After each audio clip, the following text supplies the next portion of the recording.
Hello दोस्तों, स्वागत है आप सबका अपने ही यूट्यूब चैनल लर्निंग कैफ़े में। आज के वीडियो में Lalit Narayan Mithila university part 1 Hindi 100 marks Rekha guess paper का प्रैक्टिस करवाएंगे।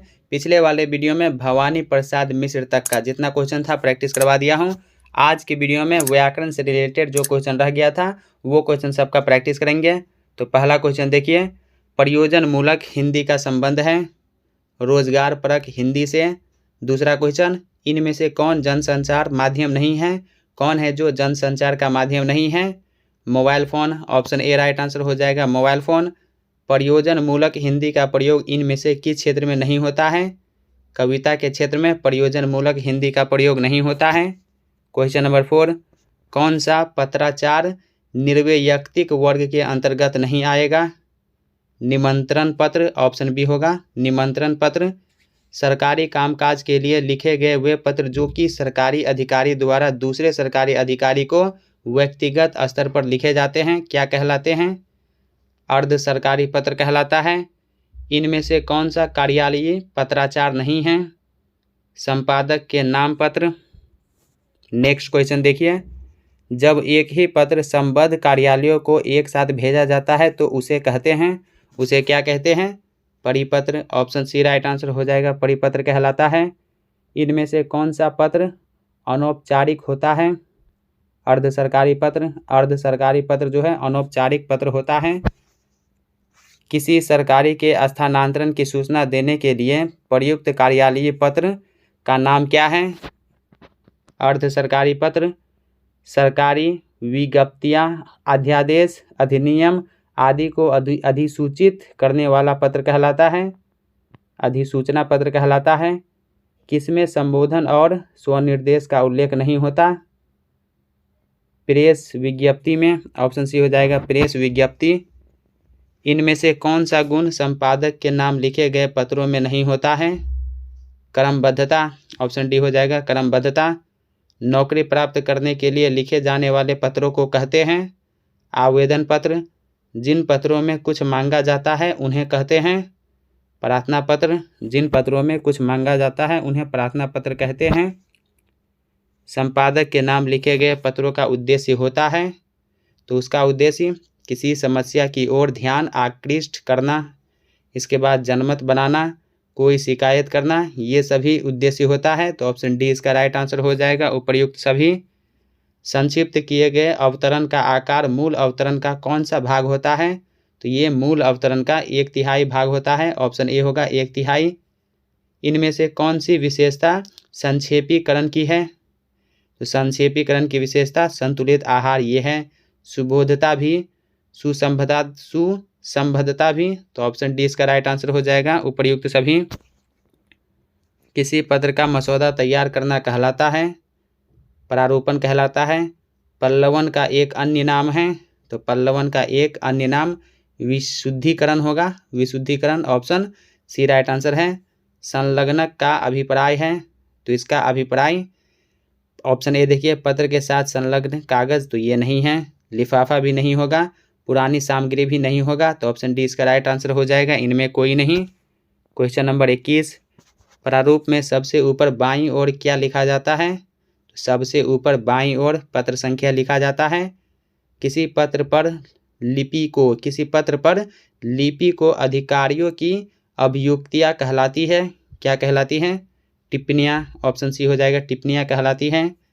टिप्पणी लेखन में लिपिक कहाँ हस्ताक्षर करता है? दाईं ओर। टिप्पणी लेखन में लिपिक कहाँ हस्ताक्षर करता है?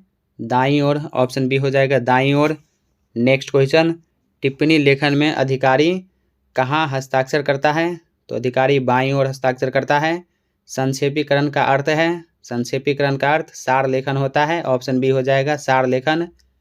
हिंदी भाषा में किसी एक सूत्र, बिंदु अथवा संक्षिप्त विषय को विस्तार से प्रस्तुत करना क्या कहलाता है?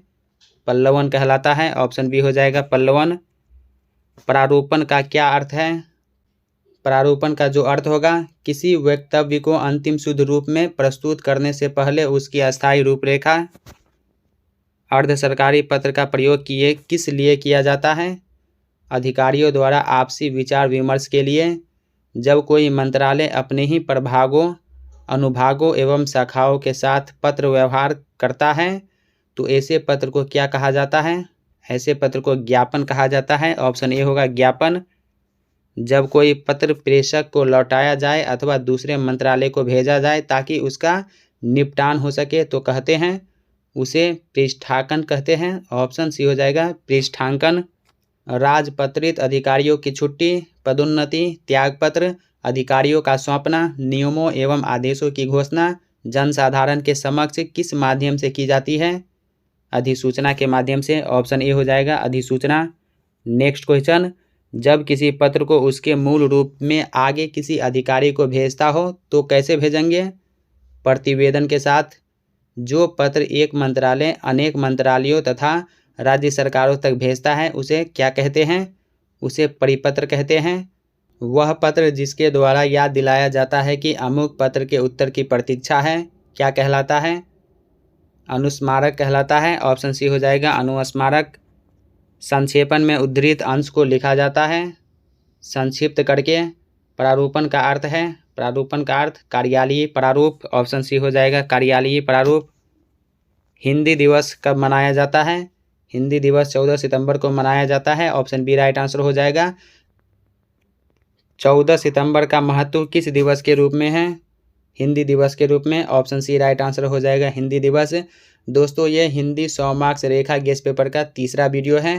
पहला और दूसरा वीडियो में कुछ क्वेश्चन प्रैक्टिस करवाया हूँ, लिंक आपको डिस्क्रिप्शन में मिल जाएगा या चैनल के प्लेलिस्ट में जाके आप वो दोनों वीडियो देख लीजिएगा।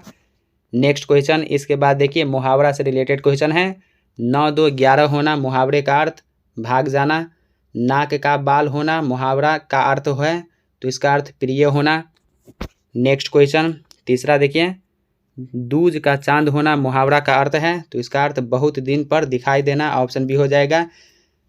जान हथेली पर रखना मुहावरा का अर्थ है तो इसका अर्थ होगा जान की परवाह न करना। ऑप्शन बी हो जाएगा जान की परवाह न करना। दोस्तों इस वीडियो में आपको स्पीड में इसलिए बता रहा हूँ ताकि हमारा टारगेट है कम से कम समय में ज़्यादा से ज़्यादा क्वेश्चन प्रैक्टिस हो सके और ये वीडियो जो है रेखा गेस पेपर का प्रैक्टिस ही करवाया जा रहा है इस वीडियो में। क्वेश्चन नंबर 5, आँख का तारा होना मुहावरा का अर्थ है प्रिय होना। आस्तीन का सांप होना मुहावरे का अर्थ है घर में छिपा शत्रु। एक आँख से देखना मुहावरा का क्या अर्थ है? समान रूप से देखना। गाल बजाना मुहावरा का अर्थ है व्यर्थ में हाँकना। ऑप्शन बी हो जाएगा व्यर्थ में हाँकना। क्वेश्चन नंबर 9, गले मढ़ना मुहावरा का क्या अर्थ है? तो इसका अर्थ आरोप लगाना। हाथ मलना मुहावरा का अर्थ है पछताना। कलेजा फटना मुहावरा का अर्थ है तो इसका अर्थ ईर्ष्या होना। आंखें खुलना मुहावरा का अर्थ है ज्ञान होना। ऑप्शन ए हो जाएगा ज्ञान होना। कान का पतला होना मुहावरा का अर्थ है होशियार होना।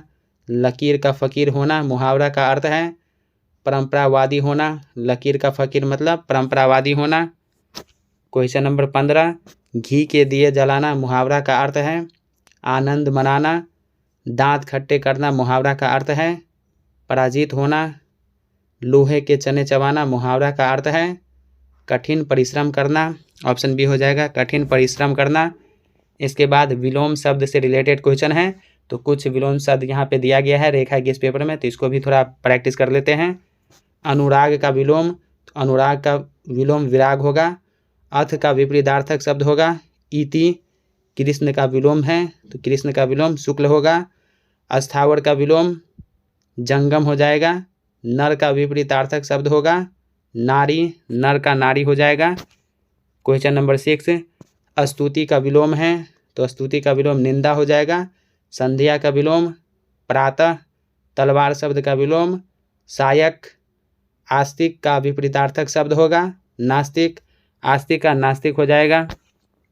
क्वेश्चन नंबर 10, आलसी का विलोम है तो आलसी का उद्यमी। कायर का विलोम होगा बहादुर। पुरुष का विलोम है स्त्री। रात का विलोम तो रात का दिन होगा। सुमति का विलोम है कुमति। सुमति का कुमति हो जाएगा। नेक्स्ट क्वेश्चन, आलिंगन का विलोम है आलिंगन का वीरा। इसके बाद क्वेश्चन नंबर 16, अंबर का विपरीतार्थक है अंबर का अवनी। हास्य का विलोम हास्य का रुदन हो जाएगा। नया का विलोम है तो नया का पुराना। जन्म का विलोम है तो जन्म का मृत्यु। आय का विपरीतार्थक होगा तो आय का व्यय हो जाएगा, ऑप्शन बी हो जाएगा व्यय। क्वेश्चन नंबर 21, खारा का विलोम है तो खारा का मधुर हो जाएगा। चोर का विपरीतार्थक शब्द तो चोर का साधु हो जाएगा, ऑप्शन डी। लाभ का विपरीतार्थक है तो लाभ का हो जाएगा हानि, ऑप्शन सी हानि। क्वेश्चन नंबर 24, आशा का विलोम है, आशा का निराशा। पुरस्कार का विपरीतार्थक है, पुरस्कार का दंड। उन्नति का विलोम है, उन्नति का अवनति। बाढ़ का विपरीतार्थक है तो बाढ़ का सूखा हो जाएगा। सभ्य का विलोम है तो सभ्य का असभ्य हो जाएगा, ऑप्शन डी राइट आंसर हो जाएगा, सभ्य का असभ्य। दोष का विपरीतार्थक है तो दोष का गुण हो जाएगा। निश्चय का विलोम है, निश्चय का अनिश्चय हो जाएगा। ग्रहण का विपरीतार्थक है तो ग्रहण का त्याग हो जाएगा। इसके बाद देखिए अनेक शब्दों के बदले एक शब्द से रिलेटेड क्वेश्चन है तो इसको भी प्रैक्टिस कर लेते हैं। पहला क्वेश्चन, शिव का उपासक कहलाता है तो शिव का उपासक शैव कहलाता है। वह स्थान जहाँ सेना रहती है कहलाता है छावनी। जिसने यश प्राप्त किया है उसे एक शब्द में कहा जाता है यशस्वी कहा जाता है। छात्रों के रहने का स्थान कहलाता है छात्रावास। जो बहुत बोलता है उसे एक शब्द में कहा जाता है वाचाल। जो बहुत बोलता है उसे एक शब्द में वाचाल कहा जाता है। जहाँ पहुँचना कठिन है कहलाता है दुर्गम। सीमित व्यय करने वाले को क्या कहते हैं? मितव्ययी कहा जाता है। जो कुछ भी नहीं जानता हो अज्ञ, जो कुछ भी नहीं जानता हो अज्ञ कहलाता है। क्वेश्चन नंबर 9, जो बहुत कम जानता हो, जो बहुत कम जानता हो अल्पज्ञ कहलाता है। जिसकी आशा न की गई हो अप्रत्याशित, जिसकी आशा न की गई हो अप्रत्याशित कहलाता है, ऑप्शन बी। इसके बाद पर्यायवाची शब्द हैं। पय का पर्यायवाची शब्द होगा दूध। अरण्य का समानार्थी या पर्यायवाची शब्द होगा विपिन। सुंदर का पर्यायवाची शब्द सुरभि, सुंदर का सुरभि हो जाएगा। कमल का पर्यायवाची शब्द सरोज, कमल का सरोज हो जाएगा। अग्नि का पर्यायवाची बताएं तो अग्नि का पर्यायवाची शब्द पावक होगा। सूर्य का पर्यायवाची शब्द, सूर्य का पर्यायवाची शब्द अग्नि होगा। चांद का पर्यायवाची बताएं, चांद का पर्यायवाची शब्द राकेश होगा। पानी का पर्यायवाची शब्द नीर, पानी का नीर हो जाएगा। चंद्रमा का पर्यायवाची शब्द शशि, चंद्रमा का पर्यायवाची शब्द शशि होगा। मोती का पर्यायवाची बताएं, मोती का पर्यायवाची शब्द मुक्ता होगा। दूध का पर्यायवाची शब्द उत्स, दूध का पर्यायवाची शब्द उत्स होगा। पत्नी का पर्यायवाची शब्द अर्धांगिनी, पत्नी का अर्धांगिनी होगा। सागर का पर्यायवाची शब्द समुद्र, सागर का पर्यायवाची समुद्र होगा। अश्व का पर्यायवाची घोड़ा, अश्व का पर्यायवाची घोड़ा होगा। पशुपति का पर्यायवाची रुद्र, पशुपति का पर्यायवाची शब्द रुद्र होगा। हवा का पर्यायवाची है तो हवा का पर्यायवाची पवन होगा। संख्या का पर्यायवाची है तो संख्या का पर्यायवाची शब्द गिनती होगा, ऑप्शन ए राइट आंसर गिनती। इसके बाद जो है एग्जामिनेशन क्वेश्चन 2020 में जो क्वेश्चन पूछा गया था वो रह गया है तो ये क्वेश्चन जो है नेक्स्ट वीडियो में प्रैक्टिस हम करवा देंगे। आज की वीडियो में इतना क्वेश्चन रहने देता हूँ। नेक्स्ट वीडियो में 2020 का जो पूछा हुआ क्वेश्चन है उस सब क्वेश्चन का प्रैक्टिस करवाएंगे। तो दोस्तों कैसा लगा ये वीडियो कमेंट करके ज़रूर बताइए। क्या वीडियो आपको अच्छा लगा या लगता है कि ये वीडियो आपके साथ साथ आपके उन फ्रेंड्स को भी हेल्प कर सकता है तो अपने दोस्तों के साथ वीडियो शेयर कीजिए। अगर कोई डाउट है या कोई सवाल है या किसी क्वेश्चन का आंसर बाय मिस्टेक मेरे से गलत हो गया है तो कमेंट करके बताइए। अगर आप चैनल पर पहली बार हैं तो सब्सक्राइब करने के साथ साथ नोटिफिकेशन बेल को दबा के ऑल पे क्लिक कीजिए ताकि जब कभी मैं 2020 का ये पूछा हुआ क्वेश्चन अपलोड करूँ तो सबसे पहले आप तक पहुँचे।